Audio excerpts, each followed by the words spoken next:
The Young Avengers have gotten a really bad reputation in recent times through no fault of their own except for their vague title. This is mostly because of MCU speculation about the potential appearance of the Young Avengers in the MCU and a potential Young Avengers TV show or movie or whatever the latest rumor is saying. People seem to see the word young in the Young Avengers and immediately make up random rosters of young superhero characters for the sake of it. And I don't think that is what the Young Avengers is supposed to be about. I personally have zero faith in the MCU to do the Young Avengers well because, much like all the MCU fans making up random rosters for the sake of it, I think the MCU will also end up doing their own random mix up Young Avengers for the sake of it, especially considering the way the recent Marvel's movie ended. It just kind of sucks to see the Young Avengers be blasted as a concept and as a team by everybody based on almost nothing because we have really gotten nothing related to the Young Avengers, but it's still being hated on for some reason. The thing is, I really like the Young Avengers comics, and I think they're a pretty awesome team filled with some excellent teen Marvel characters. It was not just a random team of young superheroes for the sake of it.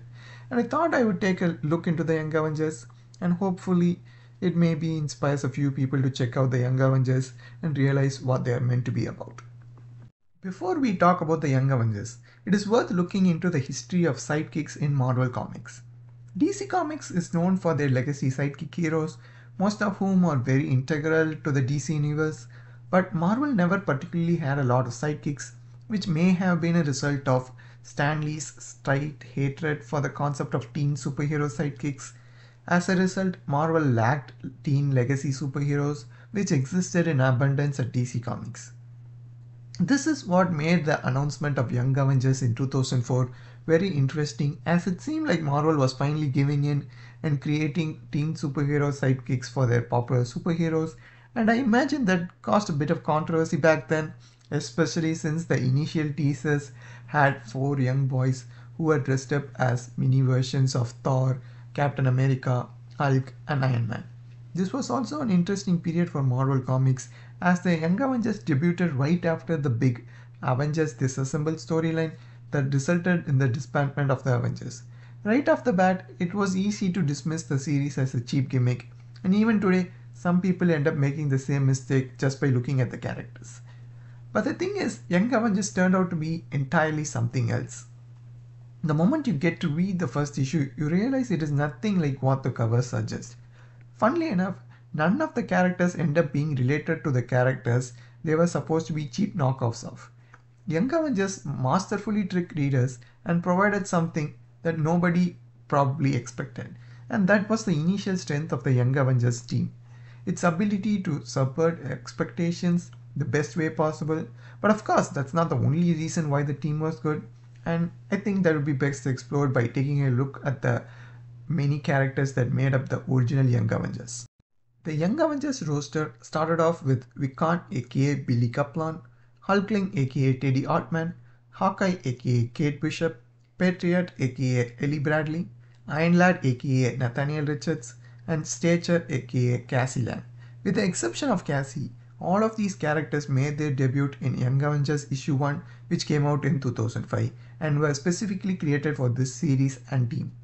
All these characters were introduced at the same time, with the initial advertising focusing on the four boys as a mini Avengers team before we slowly got to see their secrets unveiled and that they may not exactly be who they look like. The first character to have their true identity revealed was Iron Lad. By the end of the first issue, Iron Lad ended up being revealed as a younger version of one of the Avengers' most deadly foes, Kang the Conqueror. Despite initially coming across as a random knockoff version of Iron Man, this twist changed everything about the character, and the reveal also made a lot of sense. And the subsequent explanation that Iron Lad was responsible for the creation of the Young Avengers because he found out about his future and wanted to do whatever he could do to make sure it would never come to pass really worked well. This immediately raised the stakes for the whole team and the story as a whole, and because suddenly the Young Avengers were more than just a normal teen superhero group. They had a purpose, and that purpose was the driving force behind their first story. Up next, we have Billy Kaplan aka Wiccan, who initially went by Asgardian and dressed up like Thor. But it was quickly apparent that Wiccan had nothing to do with Thor because his powers seemed to be mystical in nature rather than any kind of Asgardian power, and this completely changed what people thought the character was about. Wiccan was eventually revealed to be the reincarnated son of the Scarlet Witch and a powerful mystic in his own right. This is a far cry from the random Asgardian guy who was using thunder and lightning, and that's how they made him out to be at the start, and eventually managed to show readers that he was nothing like that and he was so much more than that. It was fascinating to see Wiccan slowly get to understand and learn about his mystical powers, and also eventually get to learn about his relationship with the Scarlet Witch, while also interacting with the many heroes who had their own different opinions about the Scarlet Witch and the existence of her son. Now we have Patriot aka Ellie Bradley. Unlike the others, Patriot was related to Captain America, but not the Captain America that most people assumed.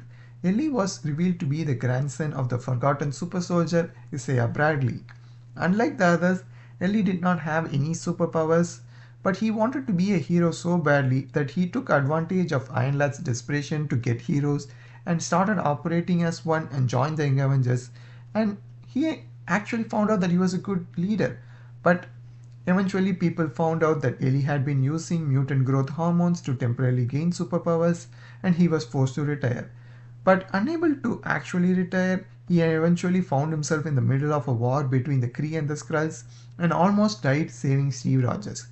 This injury allowed his grandfather to give him the proper blood transfusion that he had previously lied about, and Ellie Bradley finally became a proper superhero with superpowers. The fourth member was Hulkling aka Teddy Altman. While he was initially shown to be some kind of gamma mutate, which would have been very possible considering the large amount of gamma mutates in the Marvel universe. But Teddy was eventually revealed to be the son of the original Captain Marvel and a high-ranking Skrull princess. This made Teddy a very unique Kree-Skrull hybrid and also drastically changed him into a key cosmic character, as he was now the potential heir to the thrones of both the Skrull and the Kree empires. This development ended up being the basis for the big second arc of the Young Avengers series, where Teddy got to learn about his birth and his history, and this has been explored in a deeper manner in the years since then.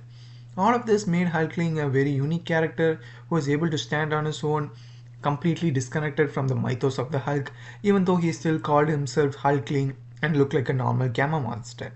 Hulkling was meant to be a female shapeshifter in a relationship with Wiccan before editors allowed the writer to write him as a gay character as the writer wanted, which led to the creation of one of Marvel's most prominent gay couples, Hulkling and Wiccan. Cassie Lang was the last to show up in the series among the original roster, but she was the only one who had a proper connection to the Avengers from the very beginning. Becoming disillusioned after the loss of her father, Cassie ran away from home, hoping to join the Runaways, but eventually ended up running into the Young Avengers and discovering her own superpowers, which happened as a result of years of exposure to PIM particles while hanging out with her father Scott Lang. Cassie initially serves as the only immediate connection they have to the Avengers, but her transformation into a full-fledged superhero with a desire to honor her father was handled excellently. For the first time in her life, Cassie found friends who understood her fully and enjoyed all the different aspects of her life. Kate Bishop was the breakout character of the Young Avengers, who eventually went on to become the most popular character of all of the Young Avengers members, and that was partly due to the dynamic Marvel managed to create between Kate Bishop and Clint Barton as Hawkeyes, which was eventually reflected in the MCU as well. She became the first Young Avengers member to make her proper debut as a superhero in live action, even if just like the comics, Cassie Lang existed as a character long before Kate Bishop in the MCU as well. Kate Bishop is my favorite character in the Young Avengers, and it is easy to see why Kate Bishop is so well liked. Kate is initially a rich girl who accidentally runs into the Young Avengers and follows them out of curiosity before becoming enamored with the superhero world. Kate comes into the world of superheroes wanting to do good, unlike her evil father, and she learns that being a superhero is not entirely just about fun and doing things for the sake of it, and she eventually manages to find a good balance and become a better person and a damn good superhero. There's a fantastic moment in the Young Avengers comics where she stands up to Captain America all by herself. Clint was dead during those events, so much later, Captain America gives her Clint's bow and the Hawkeye name, remarking that nobody ever stood up to him like that except for Clint Barton. Kate's gradual character development and continuous usage as a prominent character makes her the most well developed character of the Young Avengers and the most popular character as well. Future issues of the Young Avengers also added members like Tommy Maximoff, aka Speed, a juvenile criminal who was eventually revealed to be the other son of the Scarlet Witch, and a younger version of the Vision who was modeled after Iron Lad, who left the team after the traumatic events of the first story. These two were the only significant additions to the team during the original run, which allowed the story to spotlight the original characters and explore what makes them interesting characters worth following and build them up as a proper superhero team. There was a second Young Avengers team which included characters like America Chavez, Prodigy, Marvel Boy, and Kid Loki. While the second run and this particular team does have its fans, it never particularly resonated with me, and I think the second team failed to capture the spirit of the original Young Avengers team, even if I thought it was pretty good in its own right. The Young Avengers was created by Alan Heinberg and Jim Cheung. Heinberg succeeded in creating several new distinctive characters, even if they were all somewhat related to the Avengers in one way or another. Despite the initial deception of them being related to certain Avengers characters. With the exception of Kate Bishop, I think all of these characters have some kind of relationship to some kind of Avengers superheroes. Jim Cheung's cinematic artwork brought these characters to life beautifully, and his version of these characters is what immediately comes to my mind whenever I think of the Young Avengers. The Young Avengers series went big right from the very start, as it forced these young inexperienced heroes to go up against Kang the Conqueror.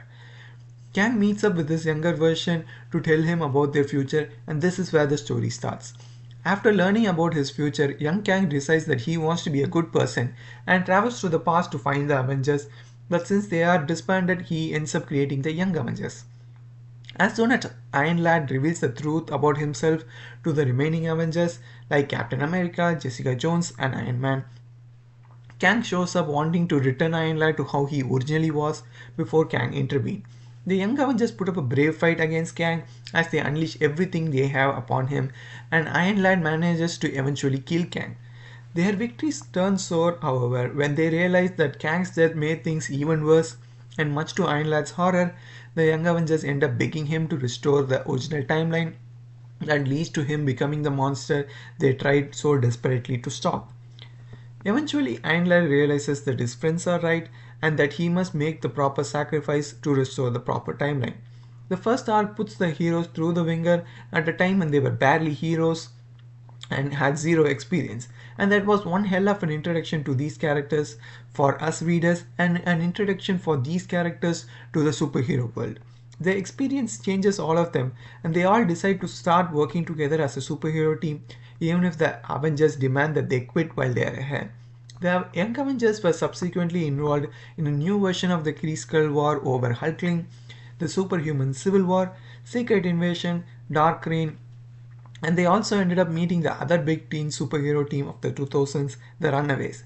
The original creative team eventually returned for the Children's Crusade storyline that featured the Young Avengers hunting for the Scarlet Witch, and this gets increasingly complicated when the Avengers, the X-Men, and Doctor Doom get involved.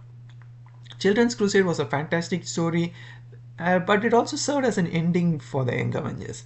Following this story, the Young Avengers disbanded, and every member went on to do their own things. They briefly reformed with a brand new roster, but did not last for too long.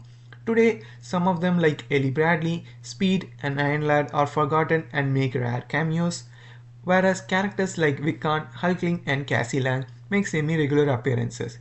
Kate Bishop remains the one character who gets to make consistent appearances across a variety of books, which again, like I said, she is the most popular character of the Young Avengers. The Young Avengers are not supposed to be a random bunch of young heroes. This is important. It does not have characters like Miss Marvel or Spider-Man or whatever character people think can be added to the team just because they are relatively young. At that point, it's just a random superhero team who just have the name Young Avengers. Funnily, there was a Marvel superhero team titled Champions which originated in 2016, I believe, with the exact same concept of random teen superheroes. But somehow Young Avengers keeps being mistaken as that kind of team. The Young Avengers are about a bunch of angsty teen outsiders who never quite fit in civilian life and found something greater than themselves because of the team. They are about a bunch of characters figuring out how to be heroes while also slowly understanding the reality of being a superhero and while also navigating life as a teenage person. It is a story about growing up and finding out who you really are and embracing that destiny. It is a story about a very specific group of characters who became family and formed connections because they did not have anybody else who cared about them, or at least anybody who they thought cared about them. Young Avengers is a mix of all of that and so much more. That is what made the Young Avengers team and series so good, in my opinion, and why I have always had a soft spot for the team, even if they have not been relevant in comics for more than a decade now, which kind of sucks if you ask me. I highly encourage actually checking out Young Avengers comics and finding out what the team is really about and what these characters are really about and what they actually should be about. Because once you do, I think it is easy to understand what makes the Young Avengers cool and interesting and why it cannot just be about a random group of teen superheroes. I recommend starting with the 2005 Young Avengers series.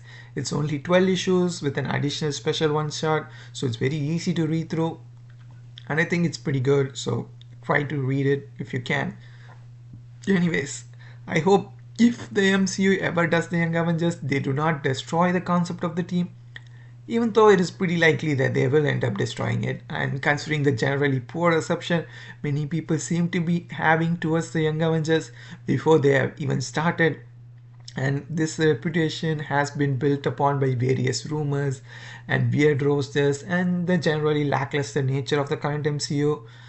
And I think it's going to be an uphill climb for the MCU to make the Young Avengers matter if they end up doing a Young Avengers project. Well, I always have the Young Avengers comics, so I can always read that and I'll be fine with that. So that should be fun.